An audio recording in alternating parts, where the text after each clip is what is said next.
Uh, Shorthand dictation, 88 words per minute, 10 minutes speed, 5 seconds. Now write down. I am very grateful to the authorities of the university for kindly inviting me to this happy function. I deem this a privilege and a pleasure to be with you all. It is a wise decision on the part of the state government to establish a university in this place, which is the second largest city in the state. I would appreciate the people and the government of the state on the great and useful work that they are doing to improve education in all branches. The extent of voluntary enterprise, the generous contributions made by the local people for educational purposes, and the large number of competent and willing teachers, you have clearly indicate your faith in improving the standards of education. You have given a lead to the country in the several fields. I know you were the first to promote a library movement. You were the first to develop a very big program of midday meals in schools and providing free books to deserving children in elementary schools. You also took the lead in making education free up to secondary stage. I am also glad to note that science education has taken deep roots in your state. I very much wish that the other states in the country would adopt similar policies in regard to the development of education in their states. Universities in India are facing great challenges. They have the difficult task of shaking off the old traditions, which give no doubt improvement to certain aspects of education. They have to participate actively in programs of national development. It is their responsibility to develop the languages of the people.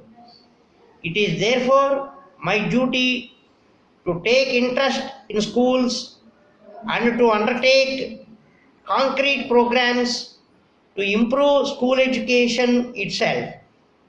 You have, in addition to safeguard against the frequent strikes in the schools and their grave consequences, student unrest for whatever reason or cause will certainly paralyze the smooth functioning of the educational system, and therefore it is necessary that everyone concerned in the proper development of education should carefully consider its disastrous consequences and take such steps which will create a change of heart at all levels and which will result in the smooth functioning of university life.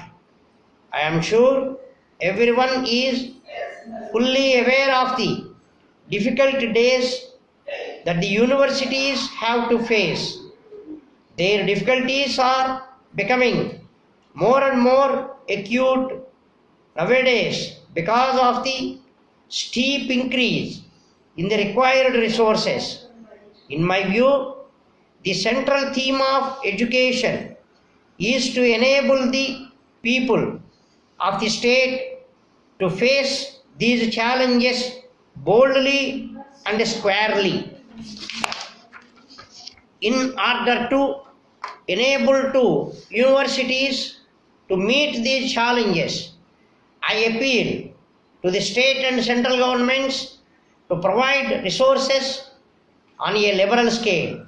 I also appeal to the politicians to take a long range view of the problem and not rest content with dealing the problems of the immediate present.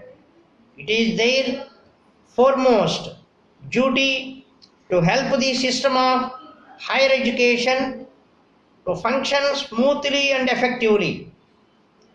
In conclusion, I would appeal to the teachers and students that it is their primary responsibility to improve higher education by creating a climate of discipline, dedication and hard work.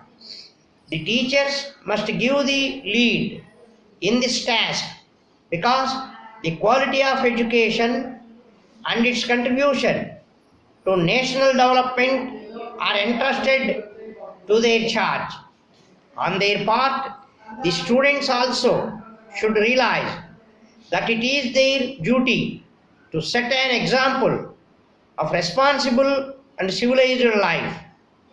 These problems could be solved only through peaceful and constitutional methods.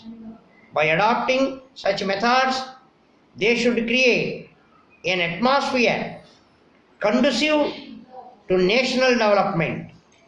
I am sure you will really find it possible to contribute your best in this national endeavor. Dear students, I am glad to note that you have all passed your inter-examination and decided to take up higher grade in this session. That means you are to become proficient in the art of shorthand writing. By proficiency, I did not mean gaining a first class pass in the higher grade examination. I am thinking of speeds of about 140 words a minute upwards. How far upwards you gain will depend greatly upon your patience and tenacity and upon your active desire to climb. I would like you to remember one thing. Suppose you experience some difficulty sometimes in reaching 100% accuracy at 80 words a minute.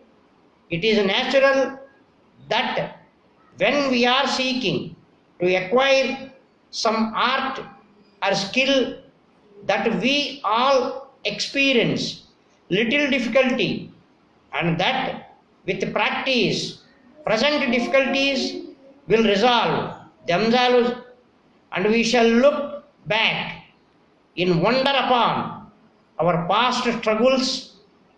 To become a proficient writer, you should have an excellent intention, but intentions are not enough.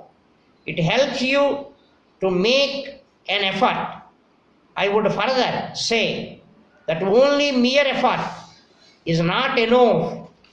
It is also necessary that you should not have any physical deformity. I feel your training must be designed to stimulate mental alertness and to develop manual dexterity. It must all be on the proper coordination of these two facilities. The fastest mind is of little use to the writer if a heavy handed, ham-fisted method of shorthand writing is adopted. Proper coordination between hand and mind is absolutely necessary. I shall deal with the other points in my next class. Yours sincerely. ఇది faculty